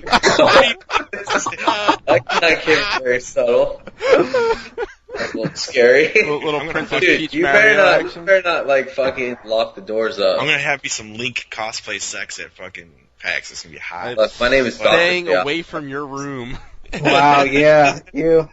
He's in our room. Damn it, no. No, I'm bringing an X-ray thing just to make sure. So who's Link and who's Zelda? Jeff's obviously. Tony, go ahead, buddy. That's all yours. I'm just wondering where you guys think this comes from.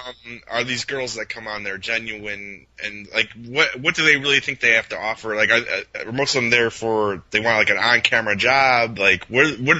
I just don't get it. I don't know. You guys discuss. No, I see what you're saying. I feel that, some of them, what have they proven themselves?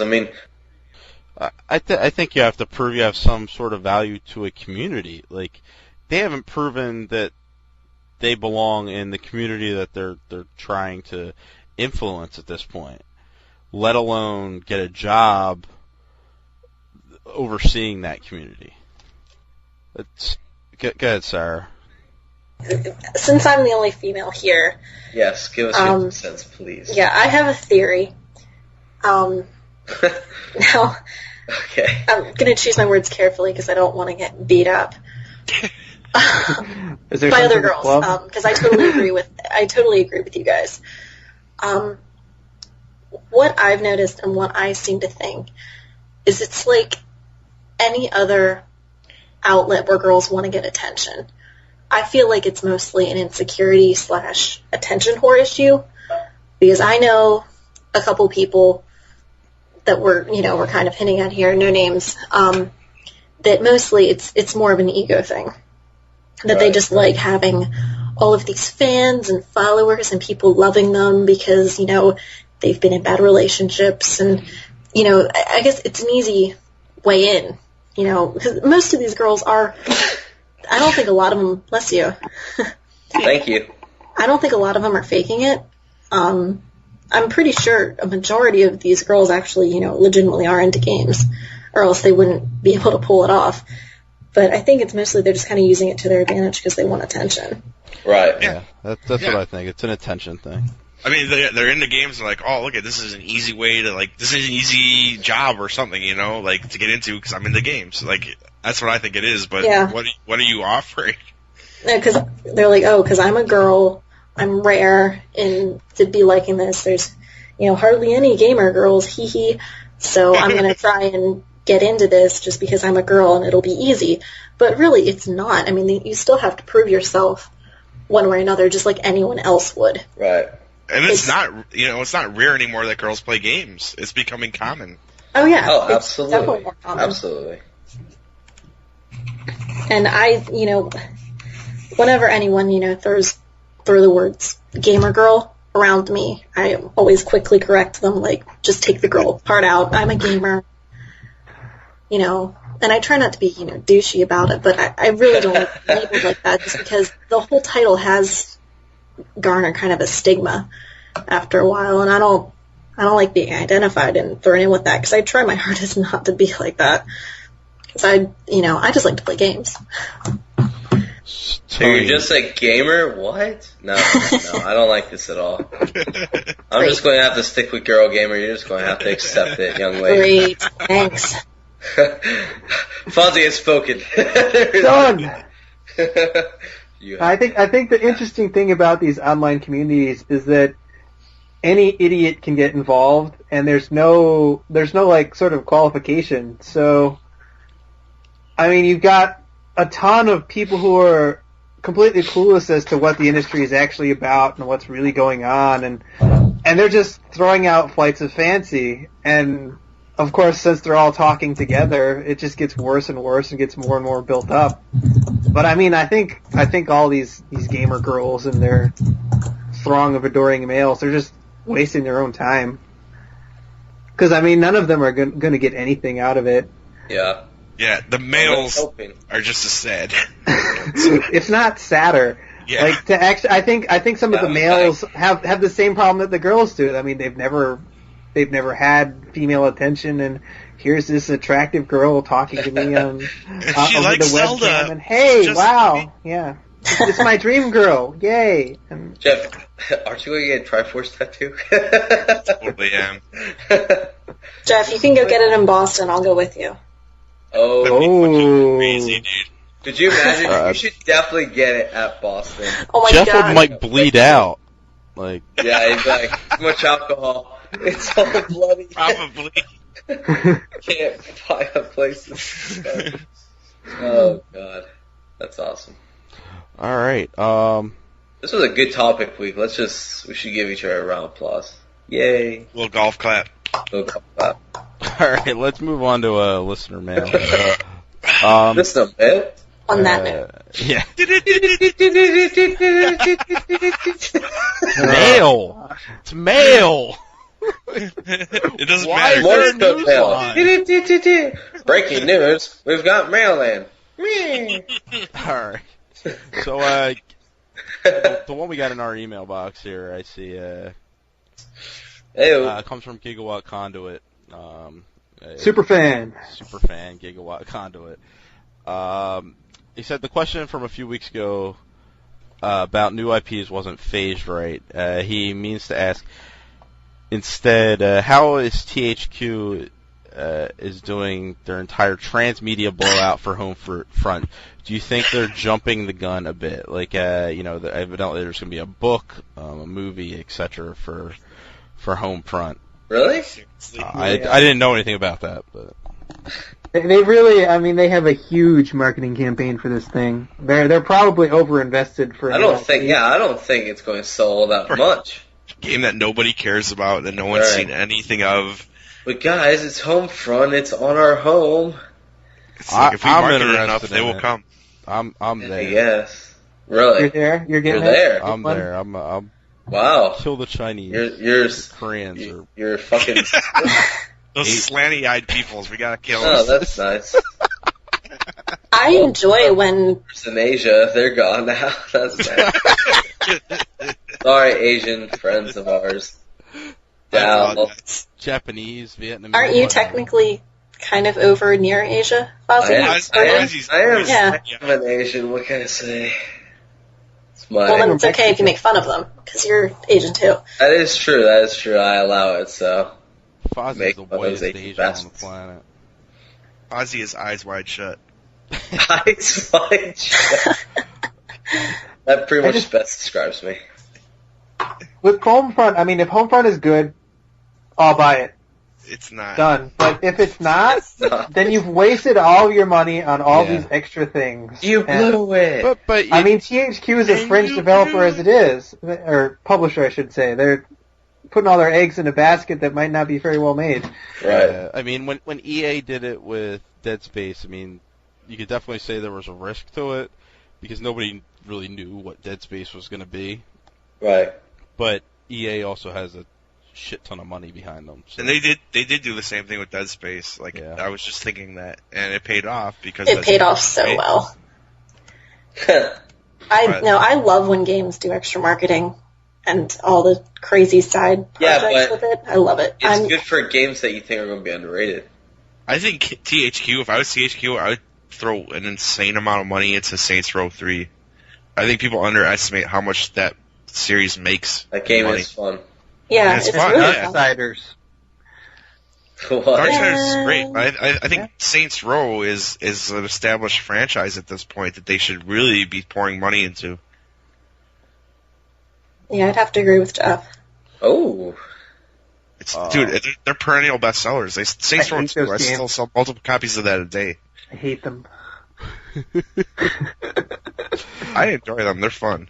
Yeah, Saints Row 2, you can smoke marijuana. Awesome. Hell yeah. Do some insurance fraud. Hell yeah. Gigawatt's second question is, Ayo. what other franchises do you think Activision will disown like a bastard child, and when? His money is on Call of Duty by 2013. No, that's way No, too no, soon. no. I'm going with Prototype. Yeah, exactly. There you go. It's going. Can I second that or third it if Jeff already seconded it? I can't believe it got a sequel to begin with. And I don't Yeah. understand anything. That's like the apocalypse coming. I was like, what is this? It was not fun after 5 minutes. I was like, oh sweet, I'm running up a wall. Oh sweet, I can destroy everything. This is boring now. Oh, I hated Now I'm it. in a room with a bunch of guys that want to kill me, and this game Not sucks. to mention Infamous came out at the same time, and it's like having like Prototype was the ugly girl and then you have the hot girl, and it just Prototype made the hot girl look that much hotter. So like Infamous looked like fucking Game of the Year shit compared to Prototype. You're like, holy god, this is the greatest game ever.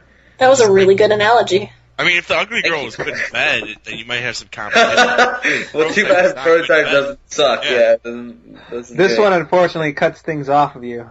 It does. So it's just a losing combo. Hot girl wins in the end. Great analogy. Thank you. Alright. right, so what else we got mail-wise? Daxter23Jack asked, do you guys think Microsoft will carry all of the achievements earned on the 360 to their next generation console? Yes.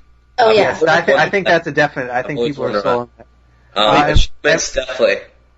And part 2 of that is, if so, how important do you think this will be when people have to decide between their next generation console? Huge. Absolutely. Well, it depends. Is Nintendo going to let me bring my friend code? No. Oh, God. No, but like for question was that? PS3 and like trophies or achievements, I mean, people have spent a few years. I've spent a lot of time designing my Wii Me. If I can't import it, then I'm out. Exactly. I think like the stuff on PS3 and 360 will transfer. I don't think it will make any difference. Yeah, people are really into all of their personalized user information with their game identities, so I think if you can't transfer it, it's going to be a deal breaker. Do you think that they'll be able to transfer all the downloaded stuff like Xbox Live stuff in though? That's a good question. Hopefully. That's what I'm saying, is that we've spent $200 on all this extra stuff that we're not even be able to transfer over. Well, I'm sure it'll probably, I mean, on Xbox's website, you can already do a lot of stuff. I'm sure. Question. Well, go ahead. Well, like I was just gonna say, I'm sure they'll upgrade it at some point where you can, like, I don't know, I don't usually use Xbox on my in my browser, but can you buy like avatar stuff like on the website or? Oh yeah. No. Oh, on the website? Can you? Yeah, you can. Yeah. Oh yeah. Can you? Okay. See, I'm really worried about my Wii stuff because I've spent probably $1,000 downloading Virtual Console games and shit like that, and I highly doubt they'll transfer it. So Yeah, you don't have like an account number or anything. It's not. It's just out there. Just hey. Well, once Nintendo moves on, you might as well have just gone and flushed $1,000 down the toilet. Yeah. Unless the new Nintendo Wii can consume the other Wii. And then just take the memory out. The new Nintendo like Wii Highlander, there can only be It's kind of like the Trapper Keeper from South Park. It's like a giant Kirby. Trapper Keeper. Yes, it's the next Nintendo Kirby. And he's going to stay at your house. He's going to watch you sleep at night. That's really creepy. Yes. Like fucking yeah. All right, what else we got? Ray Squared. Oh shit. Oh, hey, Ray. Do you think since Activision opened up a new studio to develop Call of Duty had anything to do with the cancellation of Guitar Hero franchise and True Crime Hong Kong? No. Wait, are you reading that from? Oh yeah, I see. This is from Twitter. I think they canceled Guitar Hero and True Crime because Guitar Hero is dying. Yeah, it's been showing significantly less return for their investment. And True Crime, was sucking. Yeah. Yeah, I don't think it really had anything to do with Call of Duty. No, I mean, that was probably a long time ago. Yeah, if Guitar Hero still had some legs on it, I mean, why would they cancel it? I mean, it just mean that they would expand more, but they don't need to expand more, so they're just like, all right, see ya, you suck. Yeah, they made a business decision based on dollars, Exactly. so it has nothing to do with Call of Duty. Exactly. And his second question, do we need a new Call of Duty every year? No. I like having one every year. It's nice. I mean, as long as they're good games, I don't care, but I don't think we need one every year. No. I play good games, so if you're going to release a good game every year, I'll play it. That's fine. That's my big issue with people saying that, we don't need this every year, we don't need that every year. Like, as long as it's still good, I don't care. Once the quality drops, then we can have the argument over whether we need it or not. But when it all comes down to it, we don't need any of the games. Like, right. Like games are a want. They're not a necessity. So just got really philosophical in here. No, but there are certain things like Call of Duty. Even if it's good every year, you're playing it over and over. It's the same thing. You're spending $60 on it. And you're just kind of like, it kind of does get old after a while. But then don't buy it anymore. I'm not. Okay. The multiplayer is the same, but I only played through the Black Ops single player campaign because I didn't really care about the multiplayer because it was very similar to how Modern Warfare 2 was. I mean, of course they made changes, but I don't really like Call of Duty's multiplayer anyway. Because it sucks. Damn. But I mean, they actually, even though Black Ops came out, soonish in comparison to the last one, but the single player campaign was still really good. I mean, they had, Hollywood voice talent and the story was good. I mean, Yeah, Sam Worthington did a good job. oh yeah, he did amazing. So, I mean, I don't really mind if they come out with one every year as long as they keep the quality level up. Fucking Jeff. I agree. I'm just going to throw this out there. You guys might hate me for it, but I hate you already. It's okay. I liked Modern Warfare. I've liked Modern Warfare 1 and 2 story. Like, it's I do too. entertaining. I want to see what happens in 3. Yeah, it's a typical action flick, but fuck it, it works for me. I got really upset during Modern Warfare 2 during that one part. Which one? That one part. We get killed. Sorry, you don't have to worry spoil about the story. If spoiling people it at haven't this beaten point. it by now, they The deserve it. terrorist level, like at the end or whatever, Yeah. is that it? The part where they light the two guys on fire? Yeah, where they light the guys on fire. I was really, really upset. I was just like, that sucks. And then Soap goes crazy, and I was just, during that whole those last few levels, I was just like, I was right there with him. I was just like, oh, I gotta get revenge. That was horrible. Like, Oh, it was man, just yeah. really rough. And I mean, some people, I guess, they enjoy it. I like that little slow motion part at the end where, like, you have to take the fucking knife out and you're just like, see ya, you're dead. It was so badass. Oh, it was satisfying to say the least. So, I don't know. It's like watching Jersey Shore. You don't want to play it because you're just like adding fuel to the fire, but it's so damn good to watch. It's such a guilty pleasure. It's such a guilty pleasure. No, I agree with you. I don't hate you there. I really like the single player modes on Modern Warfare. Yeah, it's a simple. It's typical action flick, and it works. So I like them both too. I actually like the stories in both, and you guys know I don't really care for stories, and I didn't think they were well done that much, but I enjoyed the stories in them. They're fun. yeah. So all right. Any more questions? Is that it? That's all I have. Let's see here. I actually had one. What's up, Jeff? Go ahead. I got nothing, so. Oh, okay. Stand up. Thank you, sir. Nobody loves me. BJK394, he actually wrote something similar to what Ray did. Do you think the opening of a new Call of Duty development studio means we'll be seeing more than one Call of Duty game a year? That's a possibility. Okay. I think it's a wrong possibility. Yeah. I think Activision, if they look at what happened, if they learned lessons from the past, no. But it's definitely a possibility. I think what we'll actually see is some sort of persistent Call of Duty, some sort of MMO. Well, they've talked about that. Yeah, I think if there's a second release, that's what it will be. Like I think just it'll a be huge. multiplayer only. Maybe Call of Duty Facebook or something. Like maybe. Oh God. Or they release like a Call of Duty with all the maps from Modern Warfare on it, and like they'll keep adding maps, and it'll be tied into Facebook or something like that. Like I think that could happen. I think it's going to happen. They basically openly said it's going to happen. That's like an ideal, though. Do you really think they'll do that? I mean, it's Activision we're talking about. Charge for the new maps, charge to play every month. I That's guarantee you. I mean, enough they people that would can do use it. the World of Warcraft business model. I'm sure it's doable.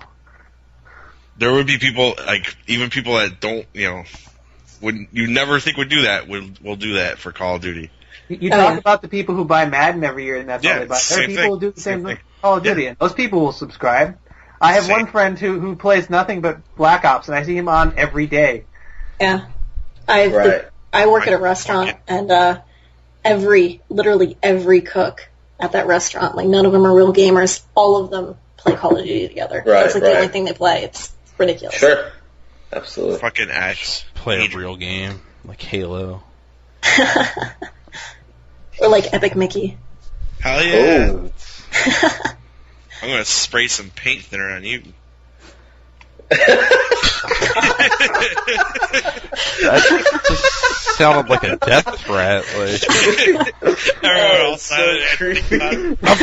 I'm not sure if you should be flattered, Sarah, or really scared. I don't know. Was that directed at me, or was that just in general? I don't know. No, we'll see. I'm just saying you should wear a poncho for the next few days. Oh, God. That got really scary real quick. Can't wait for that. I'll just keep we it up. had a couple more questions. Knock them out, These are- fellas. These are pretty stupid. Alright, well, lay it off. There's no such thing as a stupid question. Gabe writes, what is the meaning of life, and is it all about shoulder missiles or just a little bit? That's pretty much the Okay, that is a stupid question. Never mind. I Yeah. take it back. There's That no is- such thing as stupid questions, just stupid people. And yeah, Melissa, Quad Skater, basically wrote the same thing about the shoulder missiles again. So, we'll skip to actually, Melissa did send in a real question. And it says, I am really wanting to get a PS3. However, now that the PSP2 or NGP have been announced, I'm having doubts. Should I wait? No, For what? get a PS3. Yeah. It's an incredible. Thanks. She's saying like, should she wait for one of these portable consoles, No. or should she just get? No. Portable PS3. suck. Get a PS3. It's Yeah, awesome. Yeah. I agree. I think that you might regret getting a PSP2 or NGP because you'll play your PS3 a lot more. Yeah, unless you plan on, living at a bus stop in the near future. Get a PS3. You also got to Yeah. think in terms of software. Like the catalog for the PS3 now is massive, and the catalog for the PSP2 or the NGP or whatever the hell it is going to be insignificant. It's gonna have At to least for a grow. little while. Yeah.